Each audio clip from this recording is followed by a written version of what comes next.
those guys, played great this year. I'd like to keep as many of them back as we can, brother. But no, that's awesome. Great kid, and obviously excited about the future with him. Next, we'll go to Matt Shadell from Kane Sport. Matt, go ahead. Hey, Shannon. So I wanted to, ask you and get your thoughts on how Jacurri is progressing. Obviously, his first chance to play this year. How's practice going? How's the outlook for him? Now, he's been great. I mean, his presence out there, sense of urgency. He's excited to play, and you can see. His body language is great. How many ever practices we've had, I can't remember. It hadn't been a lot, obviously, because we're in the middle of finishing up recruiting and all the rest. But he is excited and ready to go, and I'm fired up for him. Next, we'll go to Susan Miller-Degnan from the Miami Herald. Susan, go ahead.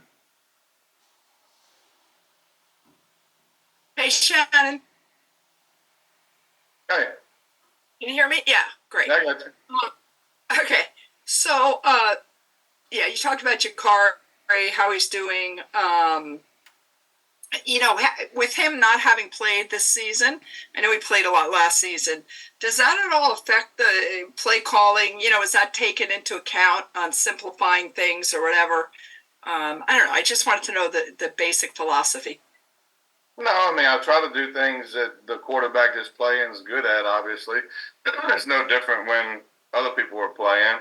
You go through the process of putting a game plan together, and there's some things that your tryout rep and it don't make the cut. But right now, the stuff that we're working on and the stuff that we're repping in practice, he's really doing an excellent job, and everything looks very smooth. So, just more of, our offense is our offense, obviously, but it's going to get tilted to who's playing, and you try to do things that their strengths are, and so there's obviously things we'll do with him that we won't do with other people, but for the most part, 80 to 90% of what we do is what we do, and that's true with most offenses out there, I would say.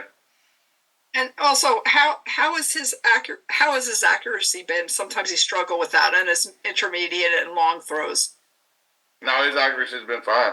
He's been sitting in the pocket throwing it great, processing and all the rest. And we've obviously stressed that since I've been here at the beginning, and he's working and getting better every day. And how do you compensate for the players there have been, some players who have left, Colby Young, some other ones. How do you compensate for those guys who have left? Does it feel like almost a new team kind of thing? Well, next guy up. It's no different than if somebody gets hurt.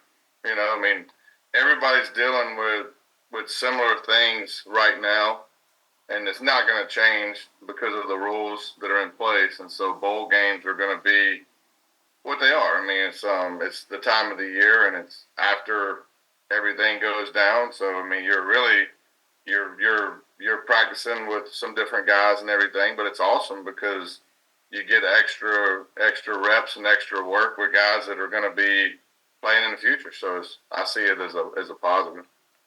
And one more quick one: who's the backup quarterback for the bowl? You want to be backup quarterback? Sure. All right, you can be it. No, but other than me. We'll have a plan for a few guys, to be honest with you. We're going to have some emergency plans, and Jaden George is a guy that has been here for a while, and he's taken a lot of reps as far as what we do in practice and how we spread everybody out. And so, but we're going to have some emergency plans too. Okay, thank you. You're welcome. Any other questions for Coach Dawson? All right, Shannon, thanks so much for taking the time, and we'll see you up in New York. Appreciate you guys. Yep.